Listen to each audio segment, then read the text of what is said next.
আলহামদুলিল্লাহি রাব্বিল আলামিন ওয়াসসালাতু ওয়াসসালামু আলা সাইয়্যিদিল আমবিয়াই ওয়াল মুরসালিন।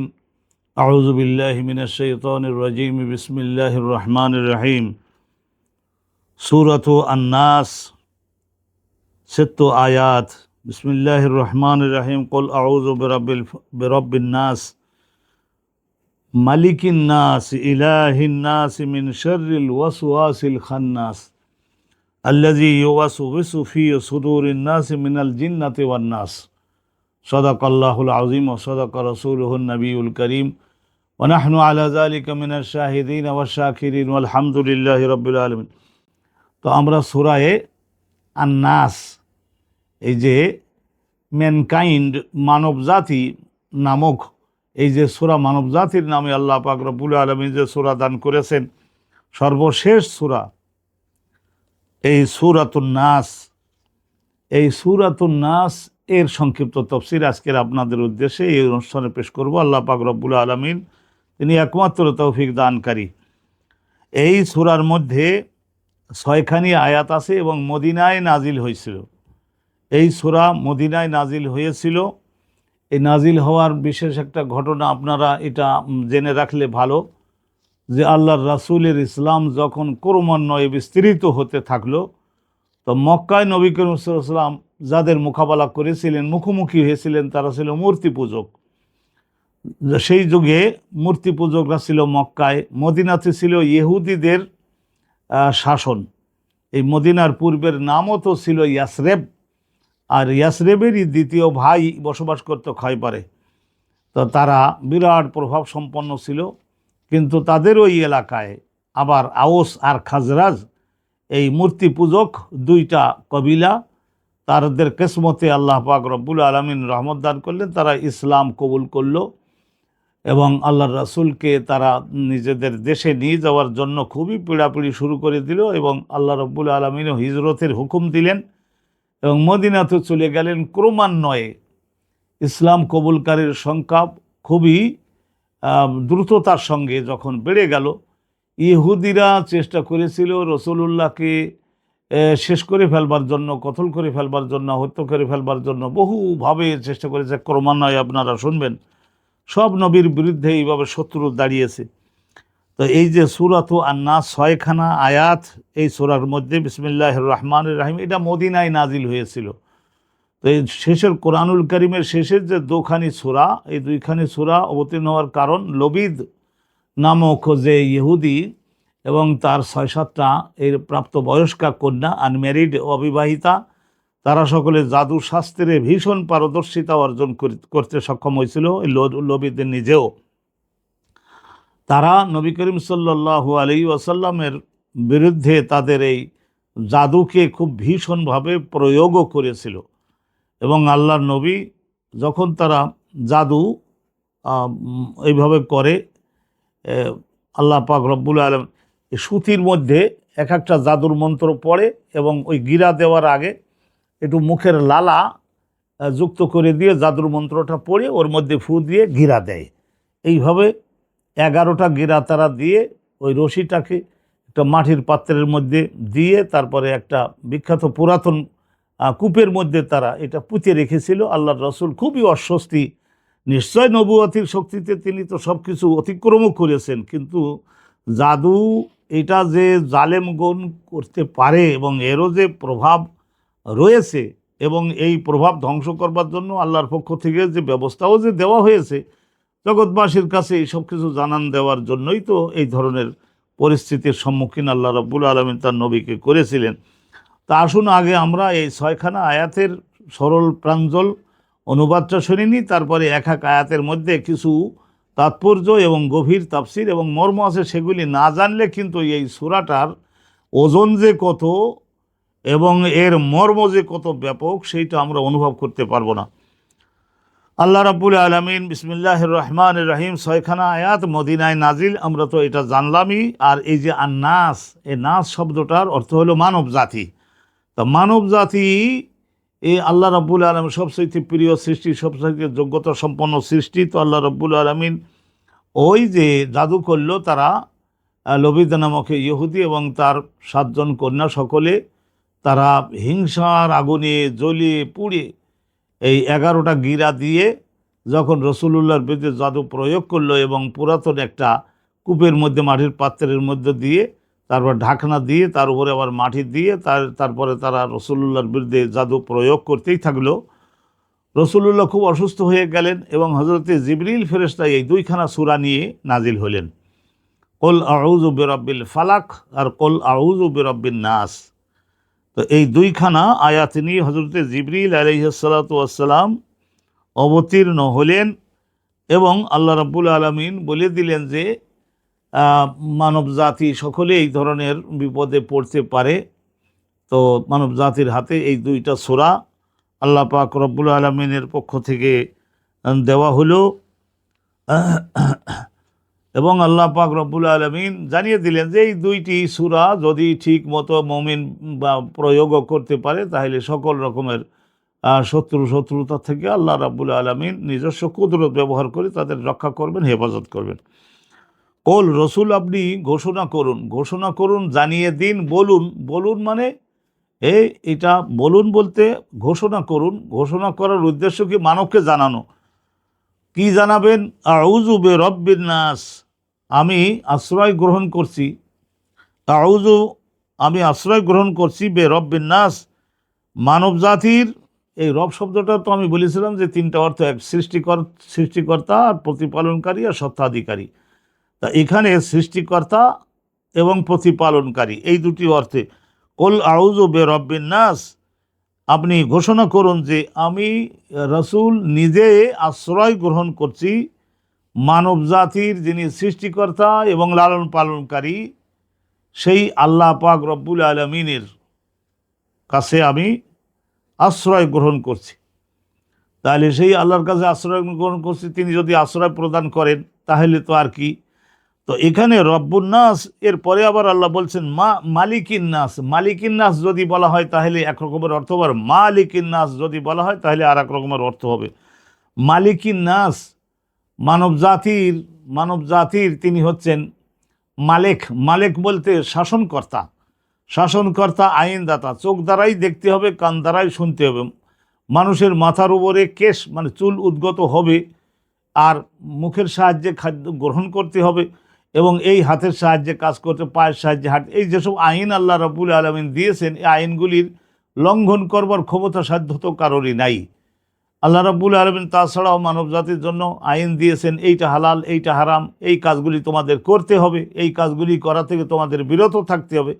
এই যে আইনদাতা, মানব জাতির জন্য শাসনকর্তা এবং আইনদাতা শুধু সৃষ্টিকর্তা আর লালন পালনকারী না, বরং তিনি হচ্ছেন সমস্ত মানব জাতির দেহ জীবনের উপরে আইনে প্রয়োগকারী।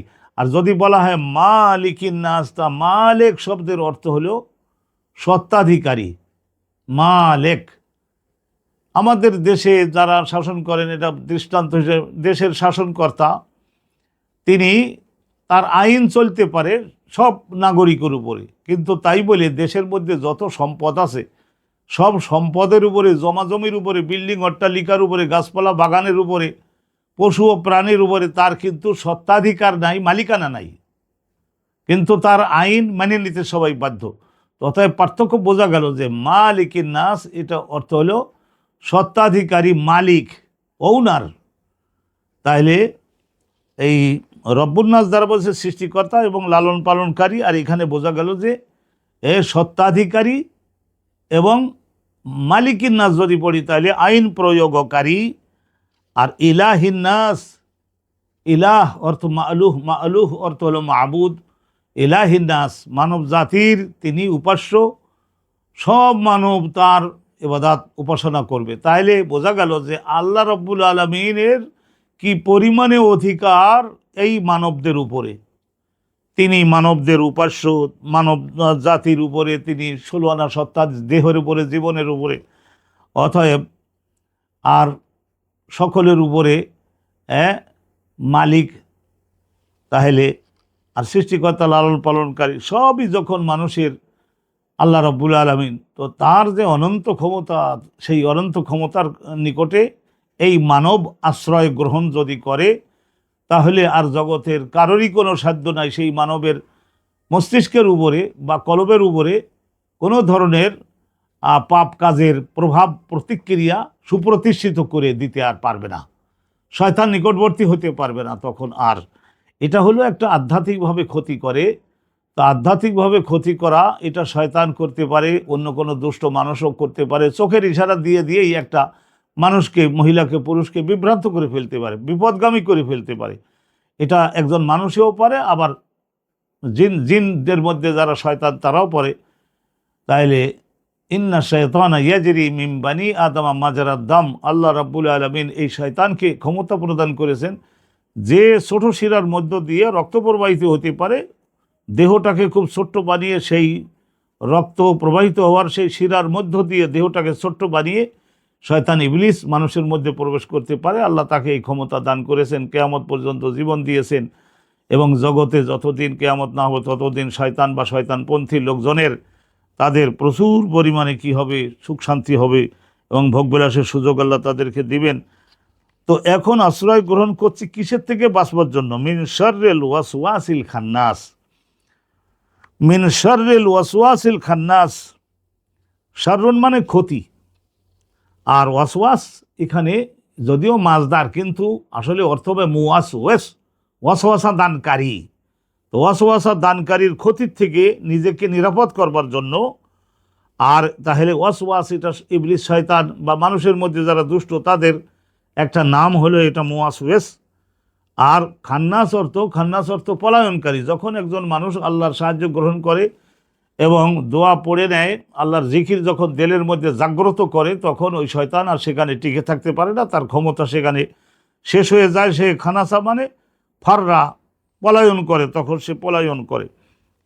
আল্লাহ পাক রব্বুল আলামিন এই ইবলিস শয়তানের একটা নাম হলো খান্নাস।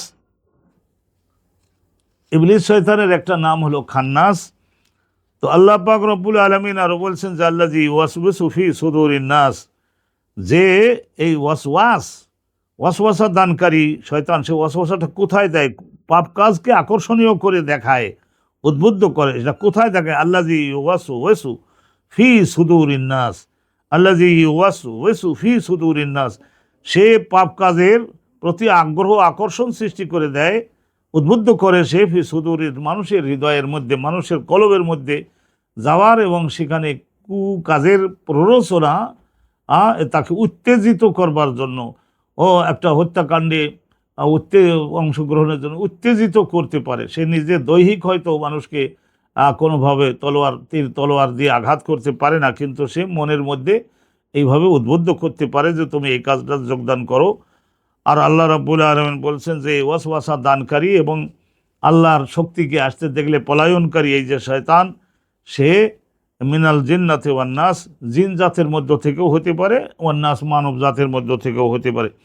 সম্মানিত দর্শক, সম্মানিত শ্রোতা, এই তো অনুবাদ আমরা 6খানি আয়াত দেখুন। কুল আউযু বিরব্বিন নাস একখানি আয়াত, মালিকিন নাস বা মালিকিন নাস 2 রকমের পাঠ শুদ্ধ, ইলাহিন নাস এই 3টা আয়াত গেল, মিন শাররিল ওয়াসওয়াসিল খান্নাস এই 4খানা, আল্লাযী ইউওয়াসওয়িসু ফি সুদুরিন নাস এই 5খানা আয়াত, আর মিনাল জিন্নাতি ওয়ান নাস এই 6খানা আয়াত সম্বলিত কোরআনুল কারীমের সর্বশেষ সূরা। কিন্তু আল্লাহ পাক রব্বুল আলামিন বলে দিলেন যে তোমরা, আমি যে কোরআন দিয়েছি এই কোরআনুল কারীম তোমাদের জন্য রাস্তা বলে তো দিবে, কিন্তু তোমাদেরকে যাওয়া তো সহজ হবে না। শয়তান ইবলিস আর কিছু মানুষ তো তোমাদের বিরুদ্ধে দাঁড়াবে জাহান্নামের দিকে তোমাদিগকে নেওয়ার জন্য। অতএব তোমাদেরকে এই কোরআন শরীফের উপরে জিন্দেগি যাপন করতে হলে আল্লাহ রাব্বুল আলামিনের নিকটে তোমাদেরকে আশ্রয় গ্রহণ করতে হবে। আর সে আল্লাহ তোমাদের দূরের কেউ না, তিনি তোমাদের উপাস্য, তিনি তোমাদের সত্ত্বাধিকারী, তিনি তোমাদের উপরে আইন প্রয়োগের ক্ষমতাবান, তিনি তোমাদের সৃষ্টিকর্তা, তিনি তোমাদের রিজিক দাতা। সে আল্লাহ রাব্বুল আলামিন এত অনন্ত ক্ষমতার অধিকারী, তার কাছে যদি আশ্রয় তোমরা গ্রহণ করো তাহলে আর ইবলিস শয়তান তোমাদেরকে জাহান্নামের দিকে নিতে পারবে না, জগতে তোমাদের ধ্বংসাত্মক কোনো কাজের মধ্যে সংযুক্ত করতে পারবে না। তো এখানে কতকগুলি জিজ্ঞাসা আছে, একটু সংক্ষিপ্ত বলে দেই। আসলে হলো এখানে আপনারা প্রশ্ন করতে পারেন যে আসলে তো আল্লাহ রব্বুল আলামিন, আমরা কোরআন শরীফের প্রথম থেকে জেনেছি আলহামদুলিল্লাহ রব্বিল আলামিন, আর এখানে বলছেন যে রব্বুন নাস, শুধু মানবকে নির্ধারিত করা হলো কি জন্য? যেহেতু এই মানবের হৃদয়ের মধ্যেই শয়তান ওয়াসওয়াসা দেয়, আর মানবও হলো প্রধান সৃষ্টি, মানব হলো আল্লাহর প্রধান সৃষ্টি, আর মানবের হৃদয়ের মধ্যেই তো শয়তান ওয়াসওয়াসা দিয়ে সমস্ত আকামগুলি ও করার জন্য উদ্বুদ্ধ করে।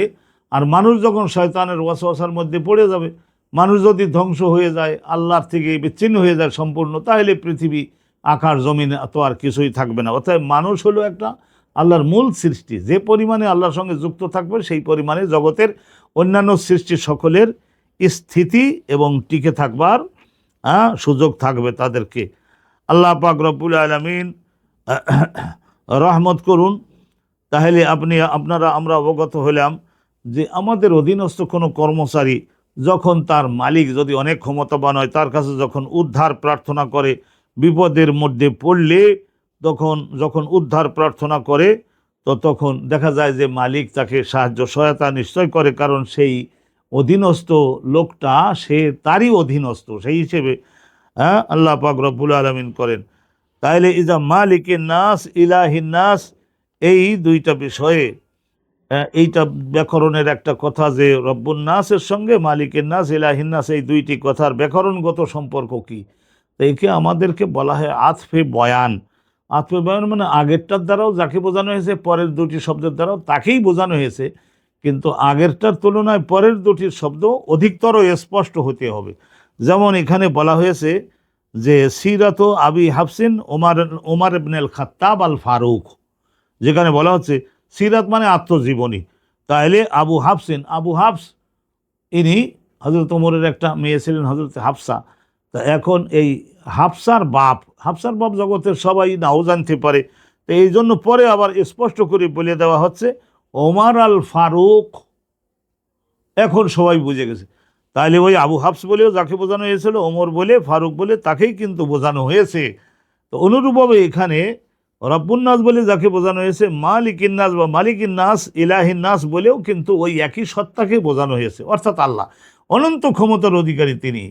তো তার নিকট যদি আশ্রয় গ্রহণ করা, যদি বলে যে এই যে কুকাজে উদ্বুদ্ধকারী শক্তি যেটা শয়তান, মানুষের মধ্য থেকে হতে পারে, জিনদের মধ্যে হতে পারে, তাদের ক্ষতির থেকে বাঁচবার জন্য, এই কথা যখন আল্লাহর কাছে কেউ দিল থেকে বলে, তখন আল্লাহ রব্বুল আলামিন তার হেফাজত করবার জন্য ফেরেশতা মোতায়েন করে দিয়ে দেন। তারা চতুর্দিক দিয়ে অস্ত্রপাতি সহ নিযুক্ত হয়ে যায় এবং এই শয়তান ইবলিসকে দাবড়ানোর কাজটা তারা শুরু করেন।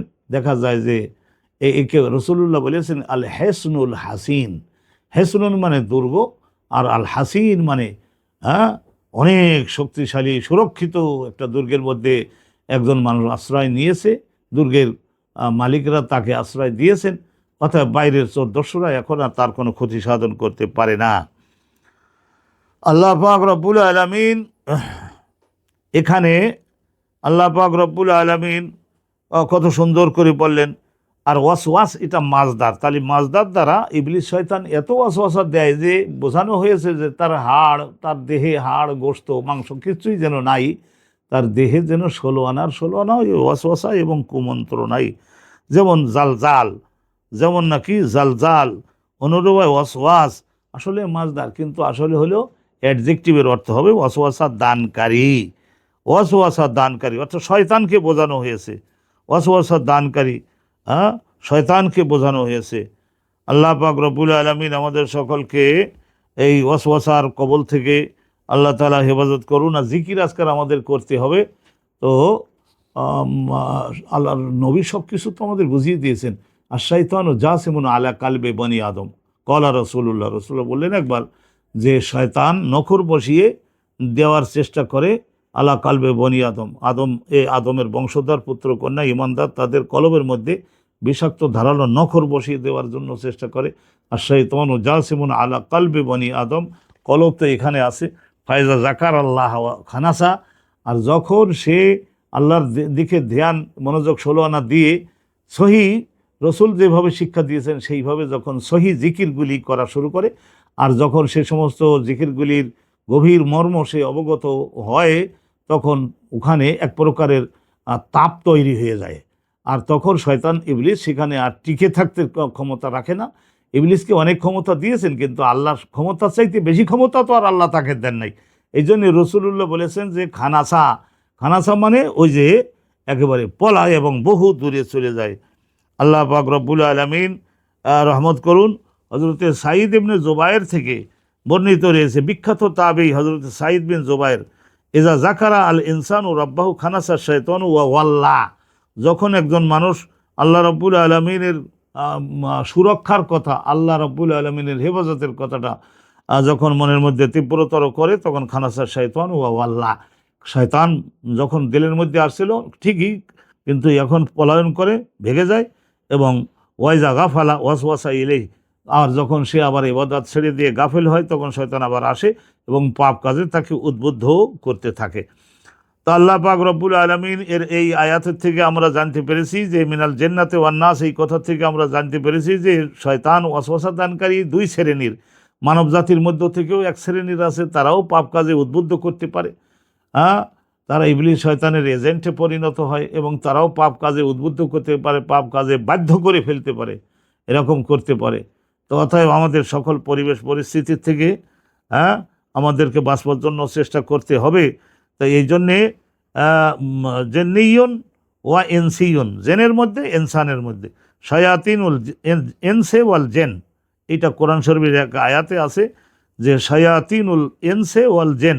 হযরত আবু যর গিফারী রাদিয়াল্লাহু তাআলা আনহু থেকে বর্ণিত আছে, তিনি একবার বলেছিলেন, ওনার সঙ্গে আরেকজন ব্যক্তি হাঁটছে, তো সেও সাহাবী, তা ওনাকে বলছিলেন হাল তাআওয়াযতা বিল্লাহি মিন শাইতানিল ইনস, তুমি তো শয়তানের জেনের থেকে, আল্লাহর জেনের ক্ষতি থেকে আল্লাহর কাছে সাহায্য চাইছো, কিন্তু মানুষদের মধ্য থেকে যে শয়তান আছে তাদের ক্ষতির থেকেও আল্লাহর আশ্রয় নেছো কি? তো তখন উনি বললেন যে না, হ্যাঁ আমি তাও নিয়েছি। আলহামদুলিল্লাহ রাব্বিল আলামিন, আল্লাহ রাব্বুল আলামিন রহমত করুন। এই আরও খুব সূক্ষ্ম সূক্ষ্ম কিছু আলোচনা এই সূরার মাতাহাতে বড় বড় মুফাসসিরিনগণ তারা বর্ণনা করেছেন।